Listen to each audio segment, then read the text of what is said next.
going on, lads and lasses? Welcome back to 100% Mags. So if you could, please hit a like on the video and subscribe to the channel, as it does help the channel to grow. So without further ado, let's get straight into, of course, the topic of today's video. And of course, it is the Newcastle United fixtures for the brand new season, the 21-22 season.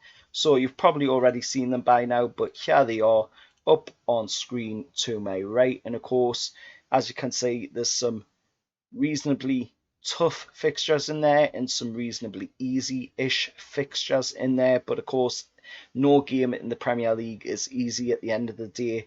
All the teams are pretty decent teams, so it's not going to be dead easy fixtures, but looking just at them myself, before doing this video, of course I can already see the month where it will be a bit of a pain, and of course that month is of course December, and of course there's also the end of April going into May where it's also a bit of a pain as well. But we'll talk about, of course, August first. So of course we get the home game against West Ham at St James's Park, and of course this is the fifth time in six top flight seasons that will have kicked off a Premier League season at home. And of course we kicked off our season last season down in the capital at the London Stadium against, of course, West Ham, and we are doing similar again this season, but of course up at St James's Park instead of against West Ham at theirs. Now I think we could definitely get points on the board early with that fixture. Then we've got the fixture against, of course, Aston Villa. That's going to be at Villa Park. And then, of course, we've got the fixture against Southampton. So we've got two home games in the first month of fixtures and one away game. Then, of course, we'll play with first what you would class as a top team, Manchester United, in September at Old Trafford. If you want to class them as that, you can, but to be honest, Man United don't scare me one bit. They're not the team that they used to be, and even back then, we still went toe to toe with them and nobody else could. So that fixture, to be honest, it probably will be a tough one if the takeover isn't done by then.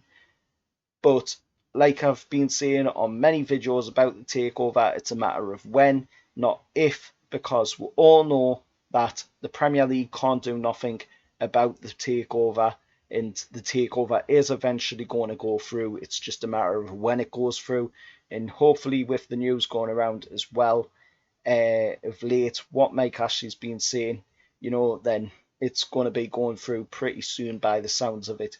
That's just my opinion. At the end of the day, everybody has an opinion, and if you don't agree with mine, then fair enough, you're entitled to that opinion. But that's my opinion on what I think is happening with the takeover at the minute. So looking at these fixtures, judging it off of no takeover at the minute, they're pretty tough fixtures. With a takeover, are they going to be as tough? It all depends on how we would spend in the market with a new owner like the Saudis or Amanda Staveley or the Rubens, coming in and spending the big money. Are we going to be having much of trouble against these kinds of teams?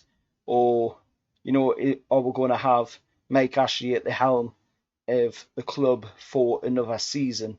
We'll have to wait and see on that, of course, but these fixtures, they do look pretty tough. Like I say, December's fixtures are pretty tough. You've got that run there where you can see it, Leicester City, Liverpool, Manchester City, Man United, Everton.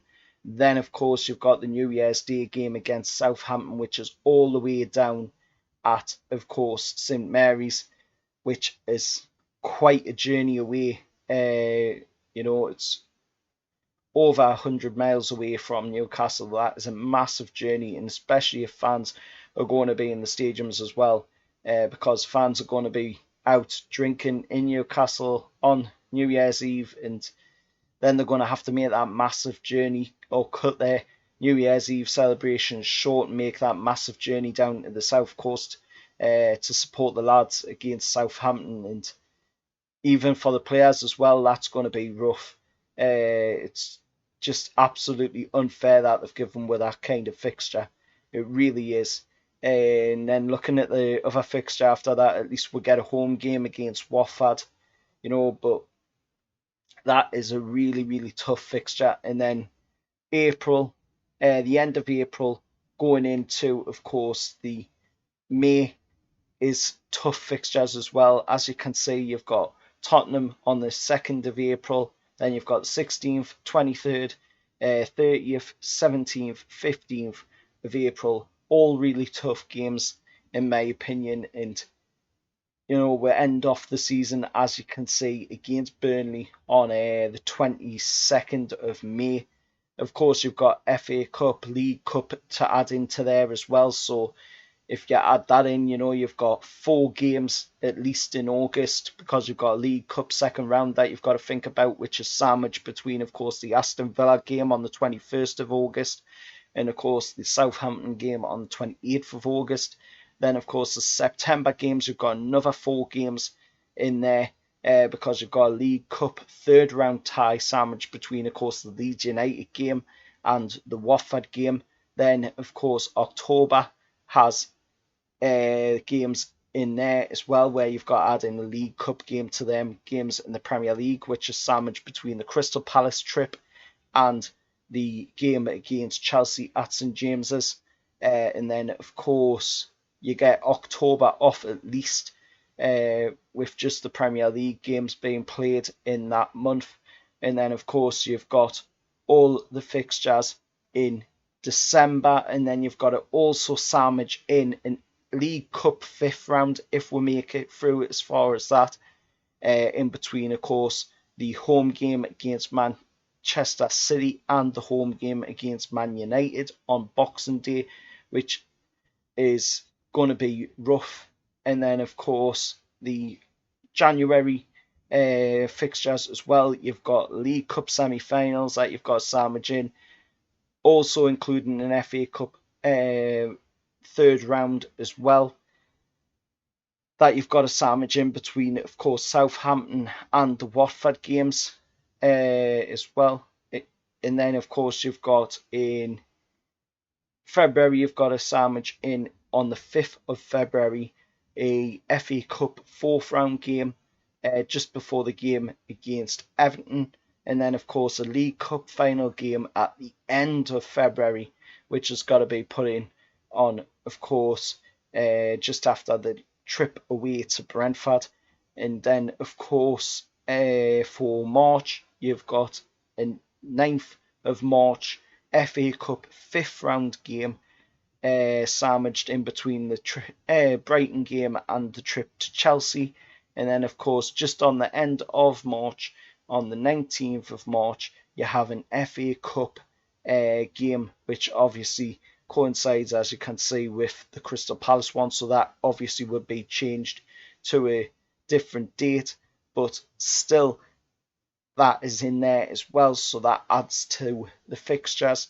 And then, of course, you've got an FA Cup semi-final, which is also coinciding alongside Leicester's game, because all them fixtures have to be arranged, of course, for the cup games. But if Newcastle did make it that far, then there is going to be quite a few games that are going to be sandwiched quite close to some pretty tough games. Like I just said there, an FA Cup semi-final game, it's going to be sandwiched somewhere near to Leicester, Norwich and Liverpool's game in April. And then, of course, the FA Cup final game would be sandwiched in between, of course, a Manchester City game and the Arsenal game at St James's Park as well. So if we did make it that far through the Cups, you've got to look at it from that side of the coin, and it's going to be a tough schedule. It really will be. But that is, of course, on if we can make it through as far as that in the Cups, which if the takeover does go through before the season starts, then I can see Newcastle having a good run in the Cups. I'm putting it out there right now that I can see we're having a good run in the Cups. The Saudis aren't going to come in and they aren't going to mess around. They're going to want to hit the ground running, especially after all the time that's been wasted because they should have been in last season. So they're going to want to hit the ground running. They want to get the ball going on their plan and their project for Newcastle because this is part of their 2030 vision. So they're wanting to get the ball rolling early, and they're going to have to push even more into it now because they're already a year behind their plan what they set for the club, because they wanted Newcastle to be up there in 10 years, and they're already a year behind schedule because of all of the stupidity of the Premier League trying to delay this takeover, and all of the greedy six trying to delay the takeover because they don't want Newcastle United to be taken over, and they don't want this challenge to be coming in and another team taking a spot where they are just starting to get comfortable. And not just the greedy six neither. Clubs like Leicester City, I'm sure they won't want it neither. Look at the reaction from Brendan Jacobs about the takeover, because they know for a fact that as soon as Newcastle gets a takeover, then they're going to be put out of the line of sight for people. They're going to also be put out of the running for European spots in the league. Everton as well is going to be another one that'll be upset about it, and rightly so at the end of the day if they want to be upset about it. But we never had a problem, when Chelsea was taken over. We never had a problem when Man City was taken over. Nobody ever had a problem when City or Chelsea were taken over, to be honest. Nobody ever kicked up a stink about it. But as soon as Newcastle United have it, and as soon as Newcastle United are on the verge of something that is going to change the line of sight for it, instead of being under this horrible owner that's Mike Ashley. And to be honest, I've got to give it to Mike Ashley in a way. I'll never forget what he's done the past 14 years. It's just absolutely been horrendous what he's done to this club in the past 14 years. He's really destroyed a really great club. But I've got to give it to him. At least he's trying to get this takeover through. But I'll never forget what he's done to this club. I'll never forget what he's done to my club and what he's put through for this past 14 years. But when that takeover goes through, and I mean when, because it's not if anymore, but when that takeover goes through, that will be a day that everybody will be looking at, and everybody will know that Newcastle United is back to play. If you can, hit that like button. Until next time, I hope you enjoyed the video, and how well the lads.